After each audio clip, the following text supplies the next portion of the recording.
阴宅的风水它是比阳宅的风水要重要的，就是说你祖上埋的位置比你自己住的房子还重要。哦，哦，对，我听你这么一说，我马上想去算一卦。比如我家祖坟然后离你说。这位置，但我真的很想知道，我很想验证一下我这个猜想，因为我嗯不知道我的自主能动性到底能自主到什么程度。嗯我觉得这个很简单啊，就是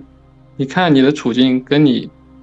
那个生日时辰推算出来的命运相符的程度，你就知道了。如果它相符程度很高的话，那么你肯定就是自主性非常低的那种人。嗯，哦，有道理。有道理。就是关于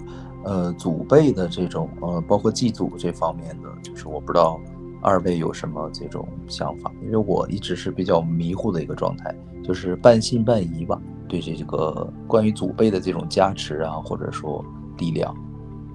嗯，对，一般我讲一下我的看法吧，对对对，你说，就是我觉得就是这是一个风水的问题，就是风水分两部分嘛，就是一个阳宅还有阴宅嘛。嗯，阳宅就是你居住的这个房子，然后阴宅就是你祖上的或者说你父辈的那些坟呢，或者说是对对，他们埋葬的地方。就是人的话，他是有三魂七魄的嘛，所以你埋葬的地方，它就会有一些你残留下来的魂或者魄，就是类似于这种灵体的东西。啊，就是就像我们人生活在这个房子里面一样，如果这个房子它的阳光很好，然后空气流通也很棒的话，它非常有利于我们的健康嘛。然后那个祖坟的，如果它的环境很好，就是像我们说的坐山靠水的，那么它就对那个埋葬那个你祖辈的那个魂魄的话，它会有一些影响，就是这种影响它是通过就是类似于那种量子效应，就是因为你跟你父辈的这种连接很强烈嘛，它就会影响到你。还有一部分就是像你说的，就是有的魂魄它不会立刻的离开这个阴间嘛，它可能会保佑你们，就是它可能会守在你身边，就像它一直处在这个中阴身，它没有去投胎，它可能就会一直在你身边，或者说是看护着你。这也是一部分，就是它就是有这两部分，一个就是它的环境，还有一个就是它的这个主魂可能并没有去投胎，然后它跟着你去保佑你。但是我觉得，如果他的主魂已经去投胎了的话，可能就不太跟你有太多的连接了。但是因为你们有这种长期的相处嘛，我觉得应该还是有一些就是这种能量上的连接，只是会要弱很多。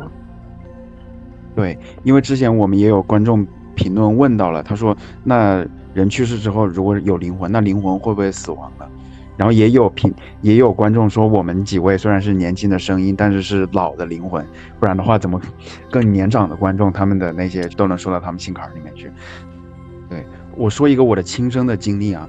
就是当时我读高三的那一年嘛，那个时候离高考只有几个月了，我觉得我要考国内的重点大学肯定是没戏了。然后那个时候就是听说有一个说法，就是如果是说能够把祖坟稍微修一下的话，可能对你的那个运势，考大学会有一些帮助。早年的时候就是，我舅舅准备参加高考那一年的时候，就是说我外婆外公嘛，他们在农村地里面干活，然后看到有一处坟，那个坟它已经是非常的荒废了，而且旁边都有水荡，然后牛都在那坟头里面去吃草。后来我外婆那个时候她还挺年轻的，她就好奇，她说：“哎，那是谁的坟呀？”然后一打听才知道是我外公的父亲的坟。然后我外公的父亲，因为他早年就是在民国的时候，1940几年嘛，出去做生意，然后被人谋杀了。被人谋杀了之后，他那个时候我外公才只有几个月大，他的那个坟就没人管了嘛。然后我外公他母亲也去改嫁了，带着他去改嫁了。结果又过了多少年嘛，就也是机缘巧合嘛，我外婆在无意识的情况下就决定拿去修一下那个坟。把它整理一下。好，结果第2年就是我舅舅他就考上了北京的有一所重点大学。后来到我18岁的时候，我觉得我的成绩跟我舅舅当年完全没得比。但是你不管就是死马当做活马医吧，我也试一下，因为我知道我奶奶她的那个坟，她早年去世的时候，那是70年代的那个墓碑，然后都褪色了，然后上面也是长满了杂草，后来我就当时是硬催着我爸，然后我大伯他们把那个重新换了一个新的墓碑嘛，然后大寒立碑，大寒的那一天重新去换好，然后后来就是我不知道这是不是冥冥之中有什么关系啊？最后就到印度去了嘛。我大学就到印度去读了一个印度的一个地域性的一个重点大学。如果是说我要是再把高考之后的申报大学的那段时间重新再来一遍的话，我觉得可能也不一定能够去得了印度。我觉得这个东西就是有点太玄乎了，因为如果从玄学的逻辑上面来说的话，就是人会有阳寿，也会有阴寿。然后就是我们的父辈，就是祖辈可能会在下面，也不是说下面，他肯定也在上面，还是会去生活一段时间。对。然后，可能确实会存在，就是类似的，就是比如说，像刚刚那个肯提到过的这种。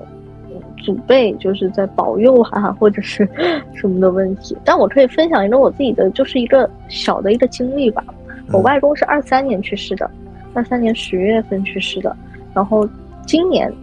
过年之前，就是25年，快过年的时候，他给我就是大姨夫，就是托梦啊。说他没钱去旅游了，我外公生前很爱旅游，我让他给他烧点纸过去嘛，然后我们就是今年回去的时候就给他烧了好多，手机也给他烧了，衣服也给他烧了，钱也给他烧了，然后不知道他满不满意。就是曾仕强教授他提到过，他说一般相当于那个人去世之后就变成了鬼，鬼其实也是通假字，就是上古他是说龟，就是跟那个归土的归，是类似的。好，然后鬼的话呢，它或者你把它说成灵体吧，它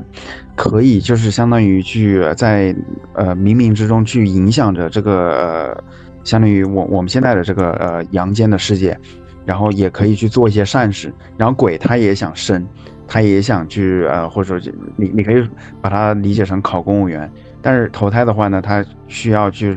做一些善事来增加他的一些积分，但是他做善事的这段时间呢，他需要一些能量，需要一些那个工资吧，所以说我们就得去祭他。但是一般的话，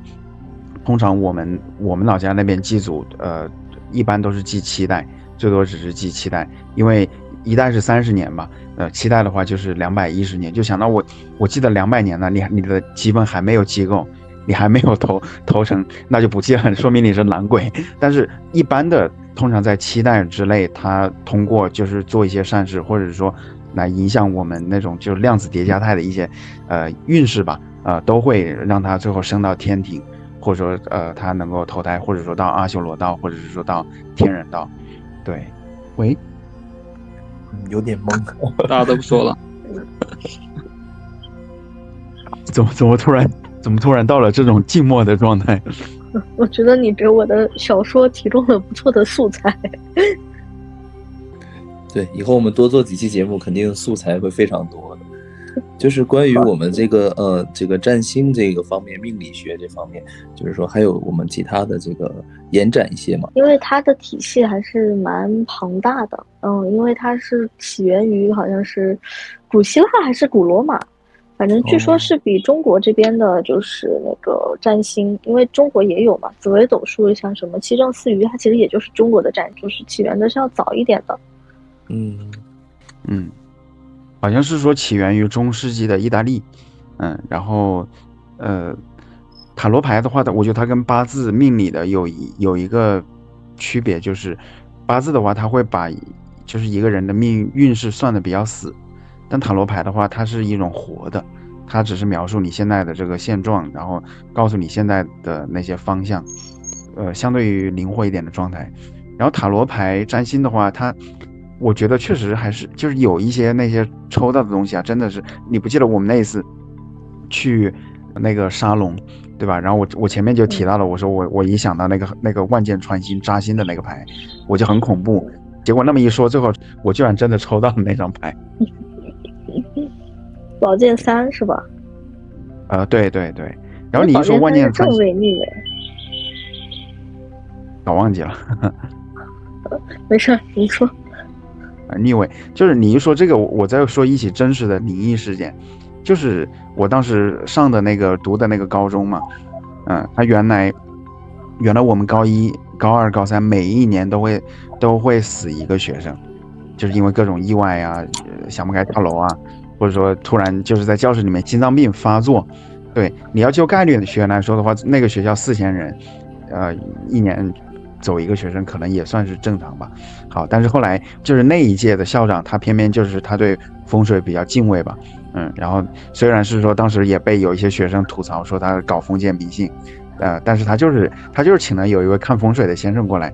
把我们学校风水看了一下，结果做了一些改动之后就再也没有死人了。然后他做的是什么改动呢？就是第一，我们学校之前从正门到高1、高2、高3，一直到学校的那个就是最里侧嘛，它是可以通的，它是没有任何的阻碍。然后校长在那个高3的教学楼，中间那个大厅，中间建了有一块很大的屏风，上面写着距离高考倒计时多少天。对，因为就是你要就风水学，或者说你就那个物理学的说法吧，如果是说你那个就是有破堂风的话，那就是漏财。他的那个说法就是因为根据就是地理学的那个管道效应，你前门后门都直接敞开可以通的话，那就会有很强的气流，会有很大的风通过。然后如果是说人经常饱受这种风的，相当于经常会被这种风吹的话呢，那就容易生病嘛，生病的话那就要花钱去看医生，那不就破财嘛。这是其中的一种说法。然后第二种说法就是那样子的话，相当于这个学校可以直接被看穿嘛，直接被看穿。对。然后第二个改动的话，就是跟你说的宝剑3有点关系，就是之前就是那个后来改建的屏风前面本来是有一个雕像的，它是一个叫希望之星的雕像，就是有一个就是石头做的一个大概2-3米的一个柱子吧，然后柱子上头呢就是用石头雕了几本书，然后那个书的上方用不锈钢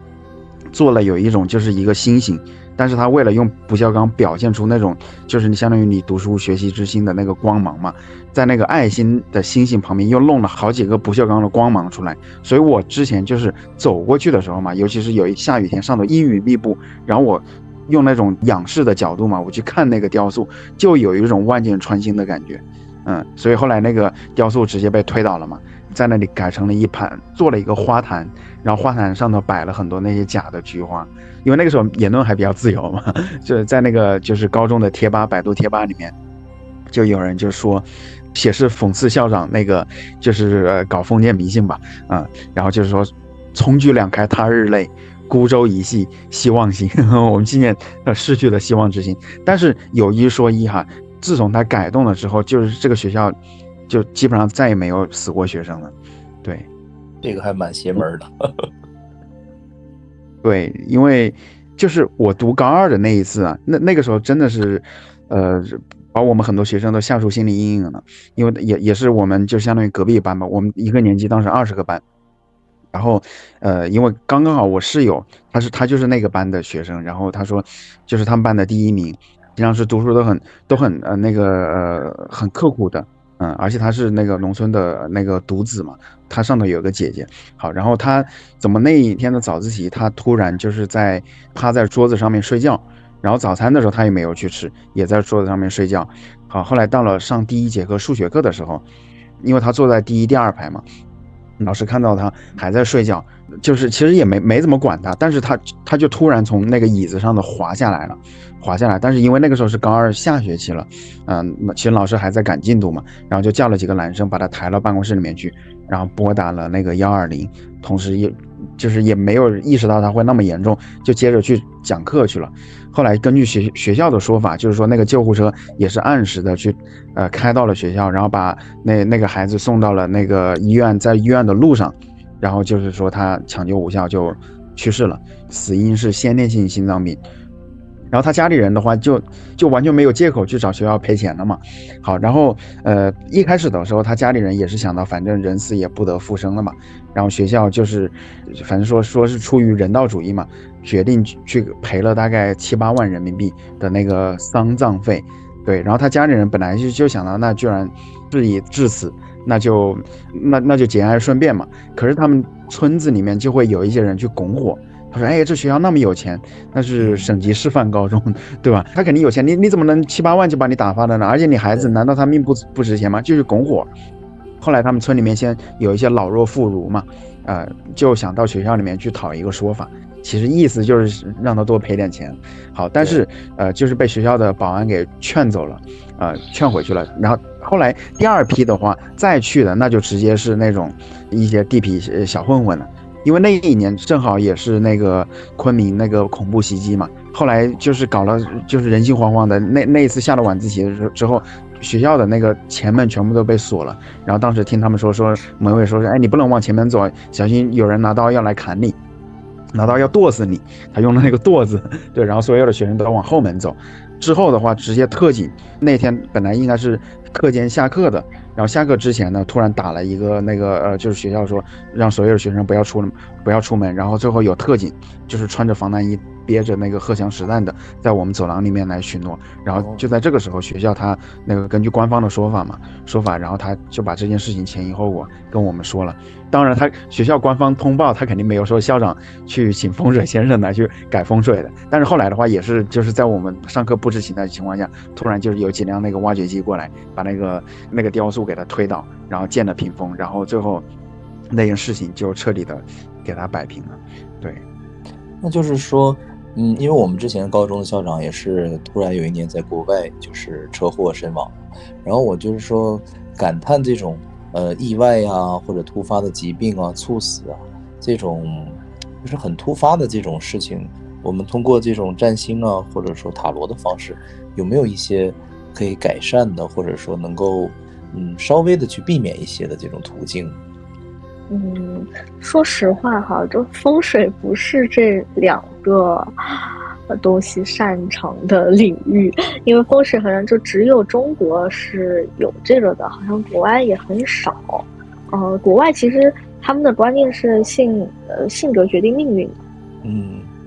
其实这个会多一点，更多强调的是心理层次的这种。对，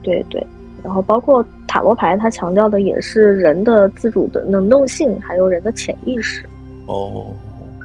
风水这个确实国外好像这个领域都是没有的。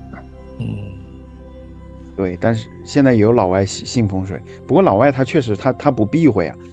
就是你可以看到他那个教堂旁边就是一个墓地，有很多那些坟，然后坟旁边的话就是人家居民区，他觉得我住在那个墓地旁边我还稍微亲近呢，他觉得你说人已经去世了，他那个鬼魂他会做什么坏事呢？死人是不会做坏事的。他们心里没有这个机会，然后可能生活上也不是很在意，反而也就没有那么多的鬼故事发生了。咱们中国人比较在意这方面。是的，就是国外的风水师就是类似于风水师的这种形象，好像就是牧师吧。但是确实他们也有点百无禁忌那个意思。对。那你说就是说关于命运这方面，塔罗它能不能给我们一些就是启示呢？或者说像预知那种感觉，比如说就是像哈利波特里边那种占星球那种感觉，哇，我看到了一个什么恶魔犬，然后预示着你有很大的一个凶兆，可能有性命之忧。有没有类似于这种的？有的，就是看你问什么，比如说问健康，就是可能比如说抽到死神呀，或者是抽到其他就是有因为塔罗牌里面它其实每一张牌，它对应的其实也有那个4元素，就是占星里面的4元素，然后甚至会有一些牌也会对应到占星里面的星座，包括宫位，就是都会有。对，然后但是塔罗的话，它就是还是那句话，占星是命理，但是偏命理加心理学。但是那个塔罗牌的话，它就是占卜，有点像我们中国的小六壬。就是相当于算一卦的感感觉，是这样吗？对对对对。哦。然后它也分那个大牌和小牌。大牌就比如说你哪怕你问一个就是是否会和这个人分手，你抽到大牌，那可能改变就是能改变的一个空间可能也比较小，因为大牌就预示着你的问题肯定很严重，肯定是两个人无法逾越的一个鸿沟，但不是说是定性的那种，也不是这样的。我明白你说的那种感觉，就是说他还是强调说你抽到什么牌是什么牌，但是你的自己的选择，你心里的决定可能最终会影响最终极的结果。就是即使说比如说咱们俩之间缘分已尽，我们的婚姻有很大的问题，但是如果说我们就是这种爱意很强烈，我们就是死活的不分，那可能谁也拿我们没办法，是这样的感觉吗？对的对的对的。明白了。对，那也就是说人的心灵的创造能力还是挺厉害的。对，因为其实西方非常强调主观能动性，这个是占星和那个塔罗牌就是从头到尾贯穿的一条使命，就是不能跟你的来访者就说你这玩意儿定性了，你这玩意儿改不了。他就强调每一个人的这种力量啊，心理的力量，心灵的力量。是的。那也就是说命运和塔罗它俩是就是占星和塔罗实际上它俩是相辅相成的，只不过负责的方向或者说专精的内容不一样，但实际上他们的体系是一样的。对对，塔罗其实会比占星要年轻一点，占星确实很久了，它就是古代的，它就是古代就是测那个什么国运的那个东西，肯定不是中世纪才起源的，还是蛮古希腊还是古罗马那个时期的。明白了。然后塔罗的话确实是中世纪起源的。好，我们上一期聊到了群星12宫以及塔罗牌占星，然后还剩下第11宫和第12宫2个宫位。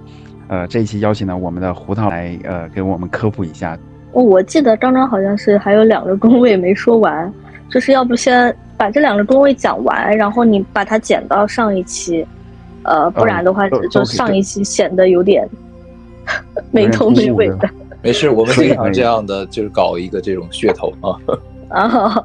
可以。你要留一个包袱到下一期嘛？好，那现在开始录了吗？开始了。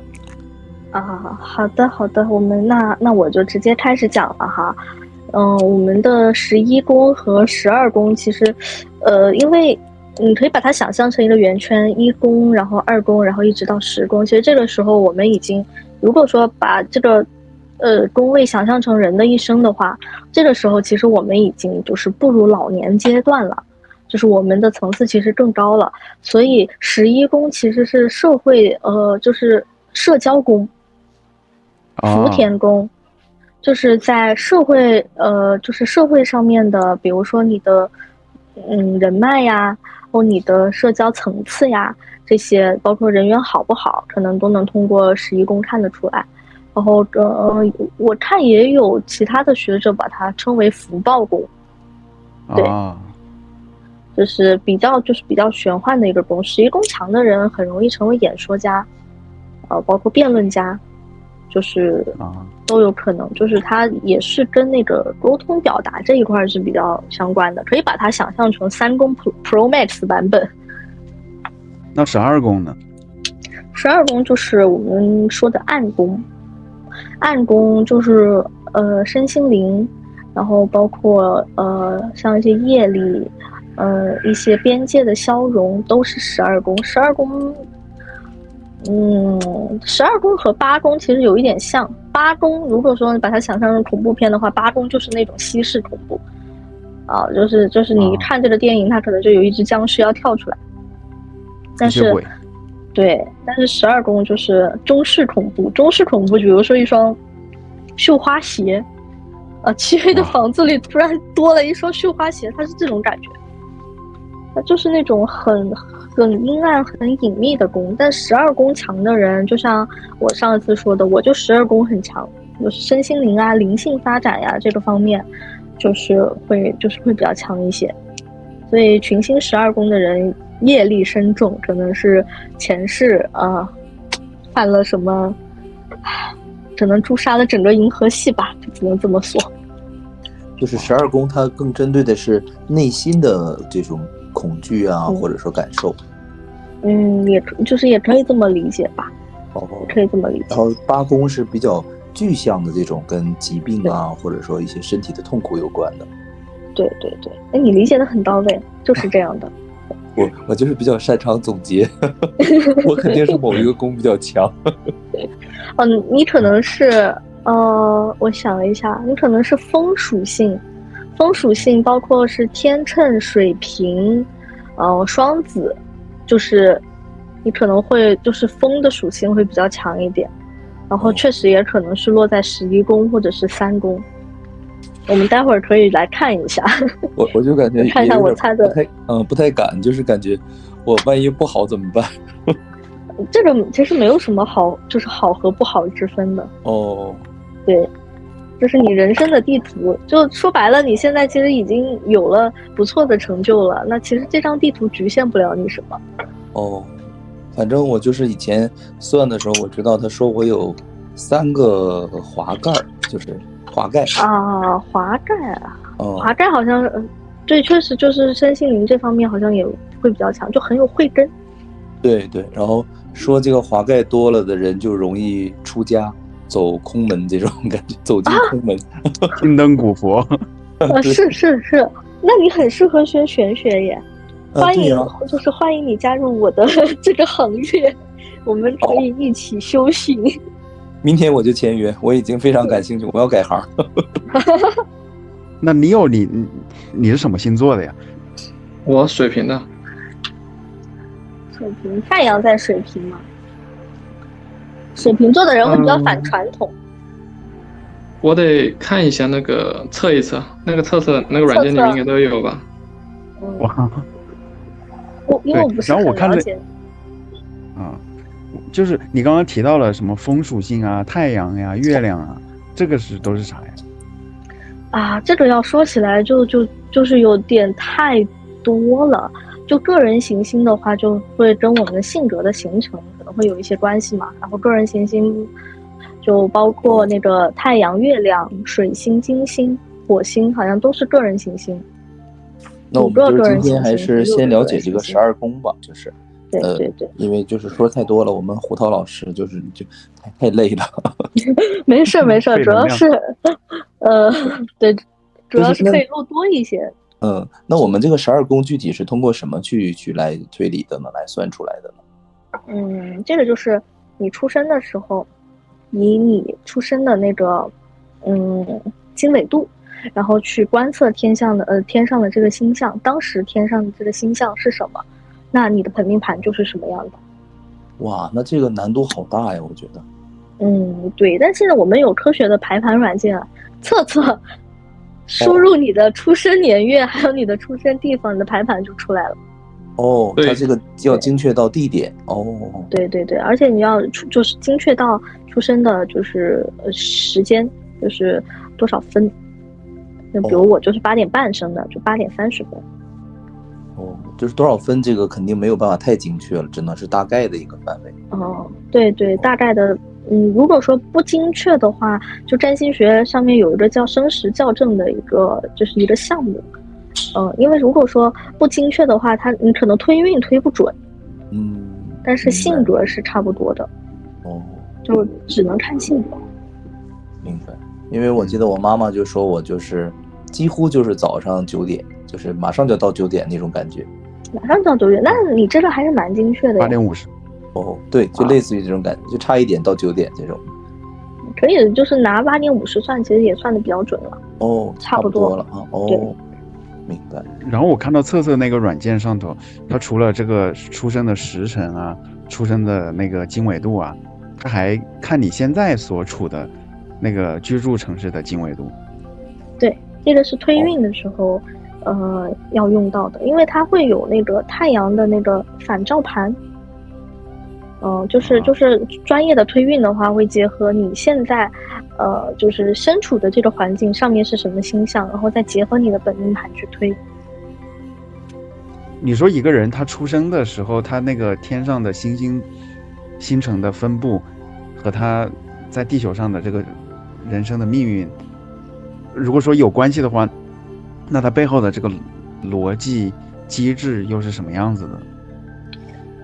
这个问题就太深奥了，这个就不是我能就是去解答的。对，我觉得这个也很难解答。对，因为我之前上过一个培训课，他就是说算是那种数字命理的嘛，他就是说，他说其实这个原理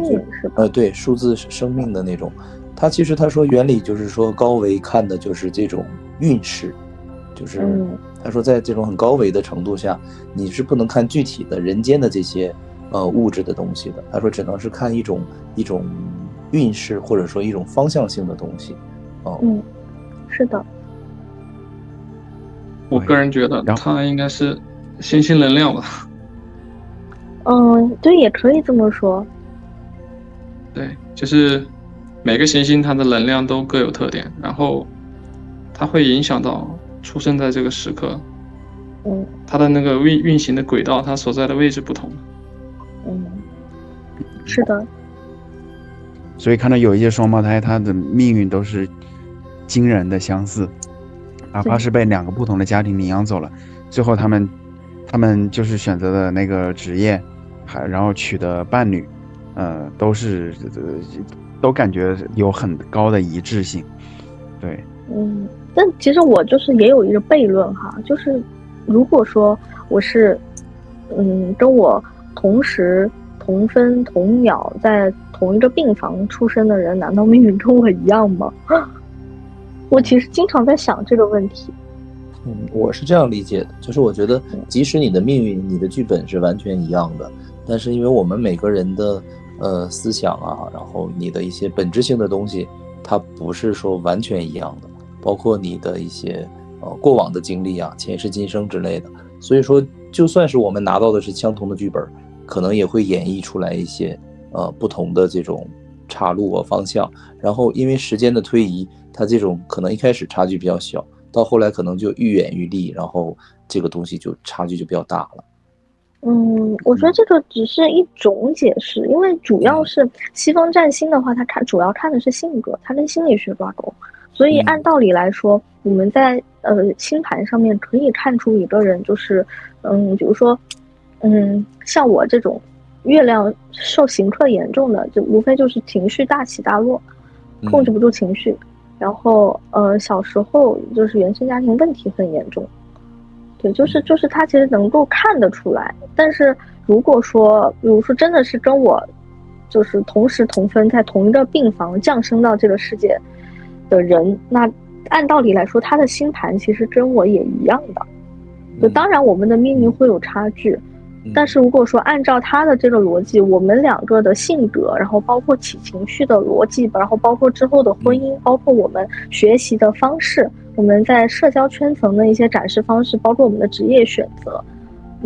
可能都是相似的。所以我觉得这个是一个非常神奇的事情，而且我也没有办法论证这个到底对不对。对，但是我觉得就是如果说比如说你的生命作为胡桃的一生，然后再重新来一遍，还是一模一样的出生，就即使是你自己活2次的话，我觉得可能也不会是完全一样的。对，确实是这样。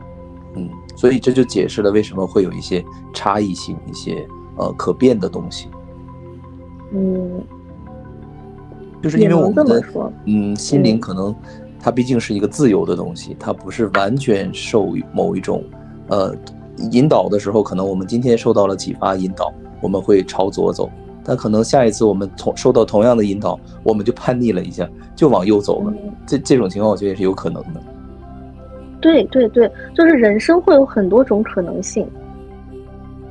明白了。然后塔罗的话确实是中世纪起源的，但是这个说法有很多。现在我们经常玩的就是韦特西嘛。还有20秒，那我们就下一期可以讲一下现在流行的这种习惯和方法。可以。